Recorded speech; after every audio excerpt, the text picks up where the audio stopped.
From the University of California, Irvine, this is UCI Minds Spotlight on Care, the podcast where we share stories, experiences, tips, and advice on caring for loved ones affected by Alzheimer's and other dementias. Hello and welcome to Spotlight on Care. I'm Virginia Nave, and I'm here with my wonderful co-host, Mr. Steve O'Leary. Our guest today is Dr. Renée Brown Harmon, who will talk to us about grief. Dr. Harmon is a retired family physician and lives in Birmingham, Alabama. She had what she called a perfectly balanced, charmed life. She met Harvey in college, and close to graduation, they started dating each other. They both wanted to be physicians and were accepted to the same medical school. They were soon married. Family medicine was a specialty that they were both interested in, and after their education and residencies, they moved to Birmingham and opened their office called Double Oak Family Medicine in 1992. They felt they were two halves of a whole, equals. They shared the medical practice, household chores, cooking, and raising their two daughters.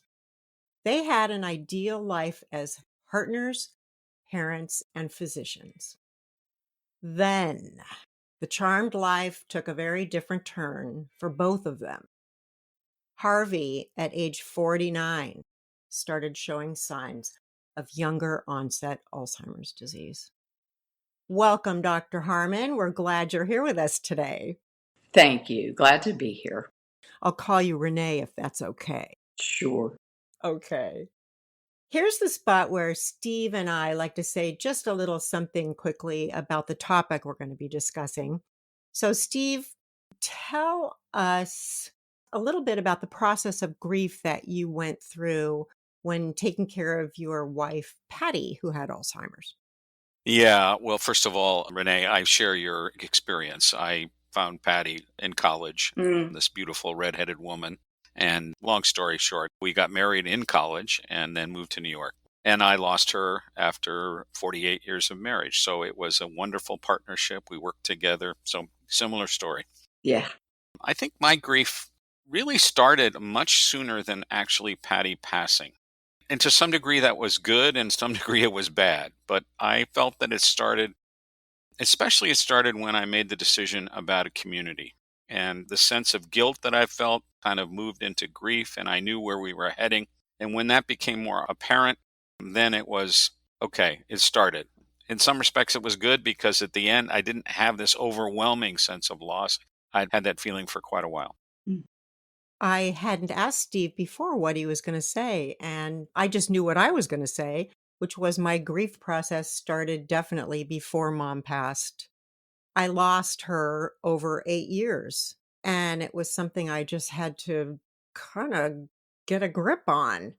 And I have learned since we were going to be speaking with you, that there's a lot to grief to understand. I had no idea. But yes, I went through a lot of the grieving process before she passed. But before we start to discuss our topic for today on grief, I want you, Renee, to tell our listeners a bit about your story. Let's start with the family vacation you took in Costa Rica.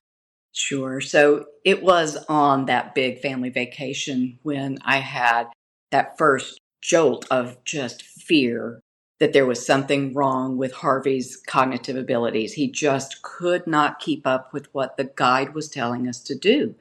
Every day he would ask, now, what time is breakfast? What am I supposed to wear today? I don't remember what activity we're doing. It was eye-opening and shocking. And he realized it himself. And at the end of that vacation, our last day there, he admitted that he felt off all week. That was his word. It felt more than off to me. So I asked him some questions. Now, because we were both doctors, he would know what I was doing if I asked the mini mental status exam questions, right? Name these 3 things. So I asked birthdays, and with a lot of thought, he could come up with our birthdays, mine and our 2 daughters, but he could not come up with the birth years of our daughters, which was really odd. And he couldn't even do the mental math to calculate their birth years when I gave him clues. I wanted him to see a neurologist when we got home because already my gut, I don't know if it's my physician gut or my woman's intuition, but something was telling me this is not right. He wanted to work on brain training games. So we struck a bargain. His scores didn't improve, and eventually he did decide that he would see the neurologist. So 4 months after Costa Rica, in that 4 months time, I was on the internet searching, could this be Alzheimer's? He's 49 years old. I'd never seen younger onset. I knew it was rare. I found an article by the Alzheimer's Association that listed 10 warning signs, and I realized he had exhibited 6 or 7 of those on that trip. So I got him to the neurologist. He was diagnosed with mild cognitive impairment. And we were told it wasn't Alzheimer's because it wasn't affecting his daily life. So when I asked, how am I going to know? The neurologist was unhelpful and said, you'll have to watch him really closely. That's impossible to do in a medical practice, right? He had his exam rooms and his patients. I had my exam rooms and my patients. There was no way I would know what was going on in those exam rooms. So I just worried. And when I worry, I get on the internet and I looked, what do other people do in these situations? Now, this was 2010. I could find nothing. I found information about physicians who were impaired with drugs or alcohol and programs to rehabilitate them to get back to practice, but nothing about cognitive impairment. Even our own state medical licensing board had programs to rehabilitate physicians. And they had an anonymous tip line. Which you called. I sat with that information knowing that I was going to call and turn in my husband Oh, boy. as an impaired physician. What I really wanted was like a kind colleague to answer the phone and walk me through the steps. So I got up the courage and called because our patients were my responsibility. Oh, Yeah. for sure. And Harvey would say things like, I'm going to count on you to tell me when I should retire, which was also not helpful. So I did. I got up that courage and I called our state medical licensing board and got a lawyer. Oh, And I still get chills when I tell this part of our story. But I told our story without telling our names, our location, and he was actually very kind and agreed with me that it was putting me in an untenable position okay. as his wife and his partner, and that I needed a professional to help me make this decision. But he didn't tell me what. So I got back on the internet and decided that neuropsychological testing would be the way to answer that particular question. And fortunately, we have a very good department at the teaching hospital here in Birmingham. But it's quite a process to get in, get tested, have the results. So 9 months after Costa Rica, he was diagnosed with Alzheimer's disease. Okay, so that was probably the point where you're thinking he's got to retire. Right. And he was told, Okay. your cognitive impairment is to the point that you should no longer practice medicine. Okay. So that was officially your start or beginning of your 8-year journey as a caregiver. Yes. Okay. Yes, indeed. Fortunately, you kept journals, which were your guide for writing your book.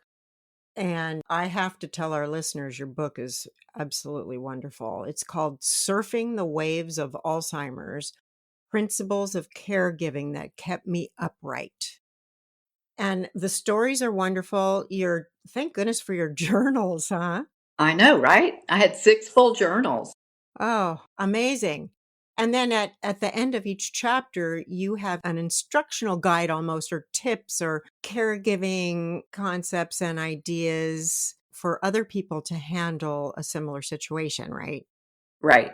Each chapter is titled a particular caregiving principle and then illustrated with story. And then there are practices, is what I call them in the book, that someone can do to solidify that particular practice. Wonderful. Yeah, it's really good. And in the show notes, we'll put the name of your book and links to your website. All right, so let's start our discussion about grief. As I understand it, there are stages of grief and there are forms or types of grief. So first tell us about the stages. So, a lot of your listeners may be aware of the work that Dr. Elizabeth Kubler-Ross did in developing these 5 stages of grief. That work was done in 1969, and her population that she was studying were patients who had been diagnosed with a terminal illness. So bear that in mind. These 5 stages pertain to patients who had a terminal illness. Since then, we've expanded it to include family and friends who have a loved one with a terminal illness. And we've expanded even more to include huge life changes like a divorce or a loss of a job. Anything that causes loss can trigger these 5 stages of grief, right? Interesting. So, yeah, think about it that way. You lose your job, you're going to grieve that loss if it was a job that you particularly love. Right, right. But these 5 stages of grief, I learned an acronym for, and I will always use it. It's DABDA. Oh, that's right? a good way to remember it. Denial, anger, bargaining, depression, acceptance. So as it pertains to Alzheimer's disease and my particular journey, I began grieving as soon as I knew something was wrong. And when I had that inkling that this is probably Alzheimer's disease, maybe because I'm a physician and I knew what the trajectory of the disease looked like, but I exhibited all 5 of these in different times. That's another thing that you have to remember. These 5 stages of grief aren't boom, 1, 2, 3, 4, 5. You do this one for 5 months. Not in order. Yeah. Okay.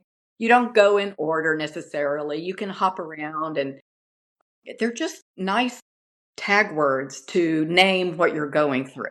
Experiencing. So denial. I would routinely say, and that's what I was probably doing early on when he was complaining about his memory.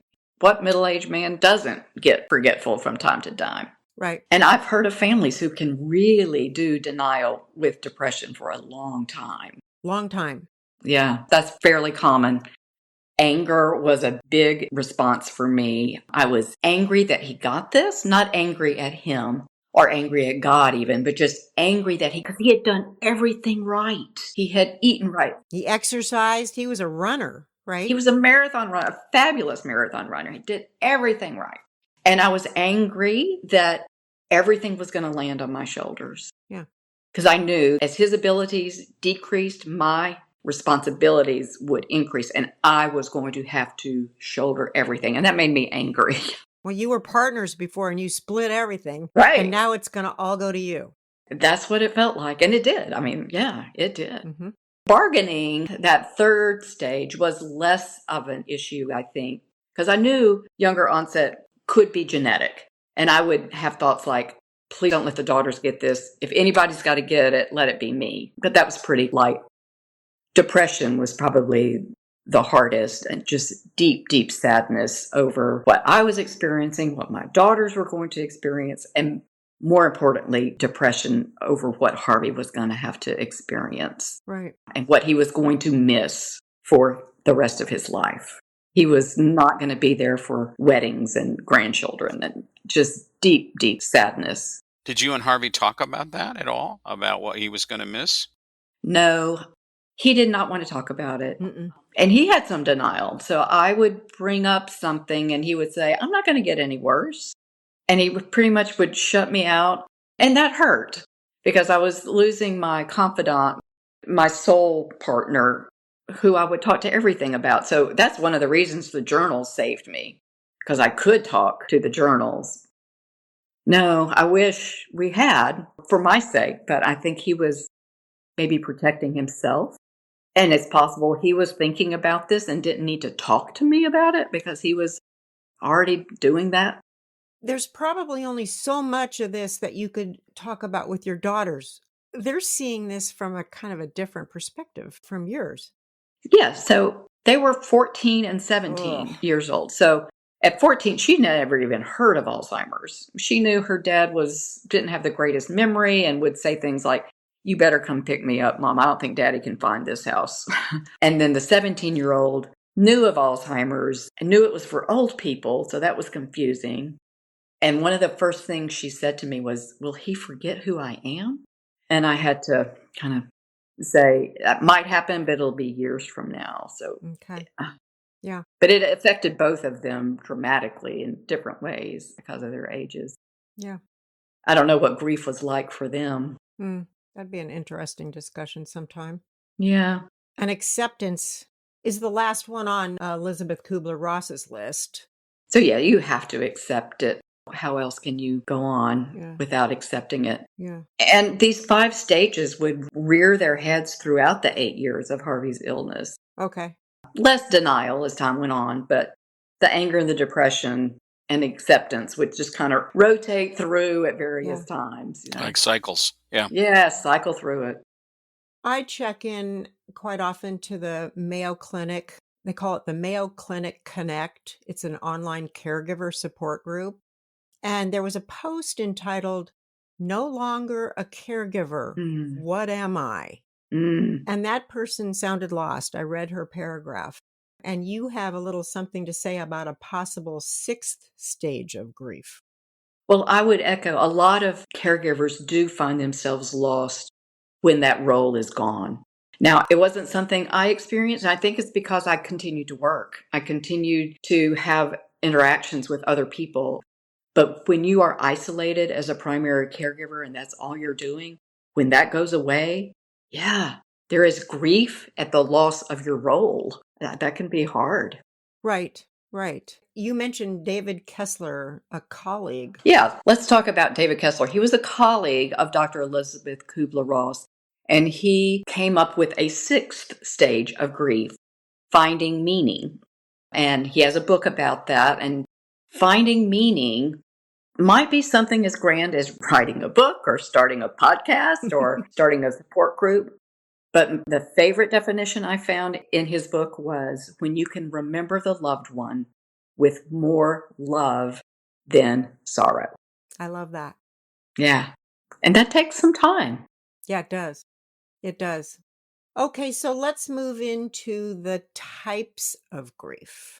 Explain to our listeners, what is ambiguous loss? So I found out about ambiguous loss from my oldest daughter, who is a social worker. This term was coined by Pauline Boss in the 1970s. She was working with families where there was a Vietnam soldier who had been missing in action, right? So they're presumed dead, but there's no body. There's difficult to get closure. So, say someone goes missing in the desert or on the ocean, there's no body to grieve. There's this ambiguous loss. Well, it can also apply where the body is present, but the personality is so changed. And that is what dementia can cause. So he's right there in front of me. He looks the same, but he's not the same. I love the word ambiguous, and that is perfect for that feeling like, how can I grieve you when you're right in front of me? Right. Very confusing. Yeah. Anticipatory grief and how that relates to dementia.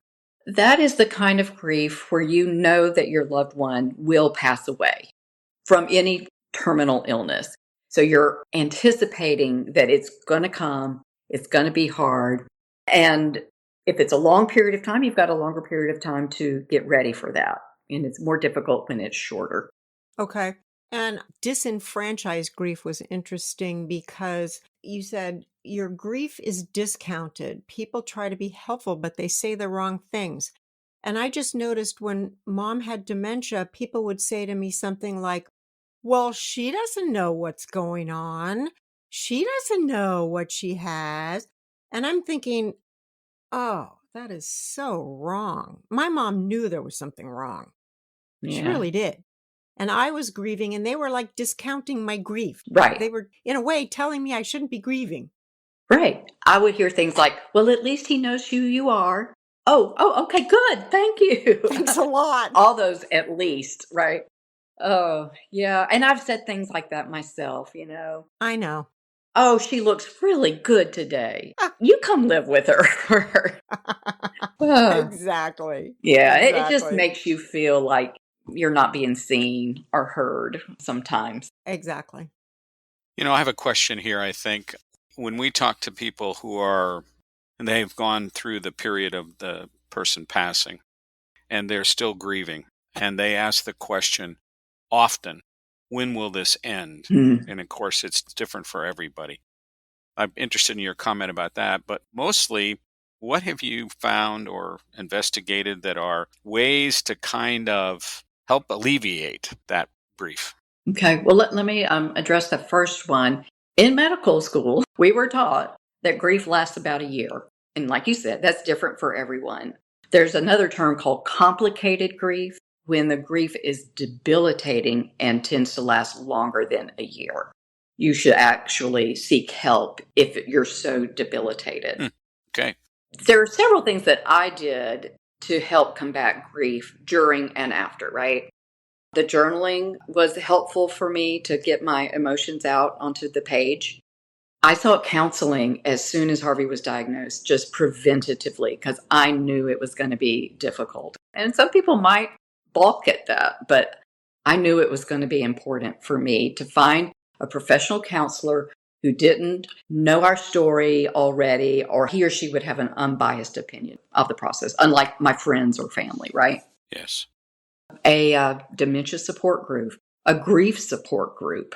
Now, those are two different things, right? You've got Yeah, dementia support groups, but I didn't know that there was such thing as a grief support group, but apparently, there are grief support groups for any death that can be helpful. Now, I actually joined a grief support group while Harvey was still alive. It was at my church. I knew it was a little weird, and I asked the facilitators permission, and they asked the other participants if they thought it would be okay, and they allowed me. And that was very helpful for me to express my grief alongside these other people who were grieving their loved one. But that's an exception. but they accepted you as part of the group. They did. They did. But a grief support group, once someone passes away, might be really helpful. So you've mentioned three things. Anything else? You've talked about journaling, counseling, and support groups, and two versions of those. Anything else that you? I really find healing in nature for me personally. Oh, And I know not everybody's a nature girl, but Harvey and I would walk every morning in the neighborhood and we would hike on the weekends. So I continued that. And sometimes it felt like Harvey was with me. Yeah. We've done as a family a few commemorative things. We planted a tree using his Mm, ashes in the base. nice. Yeah. Very nice. So if you can find little rituals and commemorative things to do along the way, I think that helps with grief. And staying in community. Being a caregiver can be so isolating, Yes. but staying in community with your friends and family is so supportive. I couldn't have done it without my friends and family. Your journaling and your friends and family. Absolutely. yeah. I wasn't good at asking for help, but what I was good at was being vulnerable enough to tell people what was going on at home, and then they would offer specific help, and I learned to accept it. Right. Which is not always easy to do, No, not at all. but we should do it. People want to help. Absolutely. And I will say this, people will say, "How can I help? I want to help you." As a caregiver, to be honest, that felt like one more thing on my to-do list. One more task. One more thing to do. Yes, right? So if you can offer a specific something, or if someone offers a broad statement like that, if you have something in your back pocket and you can pull out and say, "You know what? Do you think you could cut my grass this next Saturday? I can't get to it." Something specific on both ways seems to work better Wonderful. than these grand offers. Right. Right. I remember in one part of your book, you mentioned that there was a spot you were kind of losing your hair, and you said it was probably from stress. Yeah. What are like physical things that caregivers should really be aware of? That's a really good question. I think the hair loss was probably pretty odd, but it woke me up. I'll bet it did. Yeah, you have a little stress there, Renee. You're getting bald spots. But headache, loss of appetite, or increased appetite if you find yourself eating more, Right. chest pain, fatigue, overriding fatigue where you cannot do anything. Stress decreases your immunity. So you might have more colds, or you might be more prone to other underlying illnesses if your immune system is under attack because of the stress that you're feeling. Lack of sleep. Oh, absolutely. Yeah. Insomnia. That was the deal breaker for me, was actually if my sleep is interrupted where I can't function the next day, I'm going to have to make a change. And that's when you really started looking for.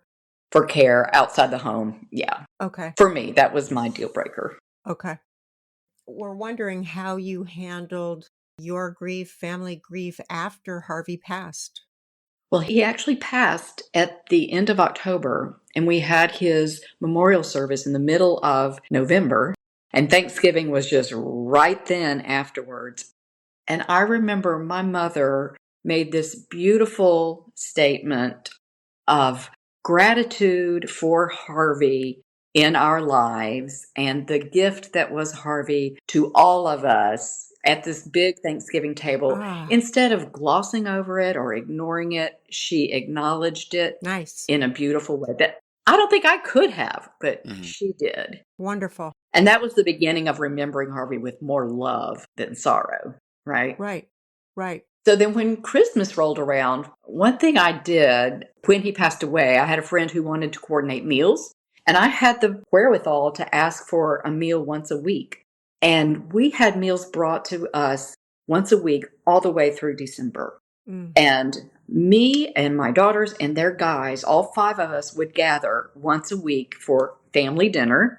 And that was life-saving Mm. to gather all of us together through Thanksgiving, through November and December. And when Christmas came, I made sure we kept the same traditions, the same food, the same gift giving, the same CDs that my daughters laugh at, but I don't care. We're going to listen. And I gifted them with something of Harvey's. I think I gave one son-in-law a watch and another son-in-law a pocket knife, and I gave the Oh, girls, what a good idea. yeah. That's nice. And that was nice. And I have to say, there was not as much grief and sorrow as I thought there was be. There was a good bit of relief, actually. The prior two Christmases were horrible. Mm-hmm. One, he was in a nursing home that was dank and really hard, and the other was a geriatric psychiatry unit that he was in for 6 weeks. So we celebrated Christmas at the geriatric psychiatry unit. So not having to manage that first year that he was gone was a relief. And I felt a little guilty about that, right? Yeah, for sure. Yeah. Exactly. Well, this kind of relates to, are you still practicing medicine? No, I retired in 2019 just before COVID hit. Oh, wow. Oh my I goodness. know, I know. Well, I always think it's interesting to hear from a physician, especially one who's been a caregiver like you have. If there's one thing that you would tell caregivers Hmm. from your perspective as a physician that could make the easier for the physician to be a better assistant, Oh. a better help in the whole process. Because I think finding Hmm. a really good physician is really, really valuable because they become kind of part of the team rather than just somebody you see once a year. Yeah. No, the more information you bring to the physician, the better it is. And if you feel uncomfortable talking about your loved one in front of the physician, I get that. But write a letter, slip it to the nurse, go on the portal and report everything you're seeing and every question you have, because the physician needs as much information as possible to Right. make decisions. Yeah, Right. absolutely. I totally concur, but I thought it would be interesting to hear what you had to say from your Yeah. perspective because Hmm. you are a physician. And I would say if somebody came by themselves, a patient with dementia, I would always call the closest family member and say, tell me what you're seeing. I have another question if you don't have one, Virginia, but go ahead. No, I'm good. I'm good. We're getting ready to wrap up, but you go ahead. This might be too long, so you can say pass. Harvey had early onset. Where are your kids' head on Mm.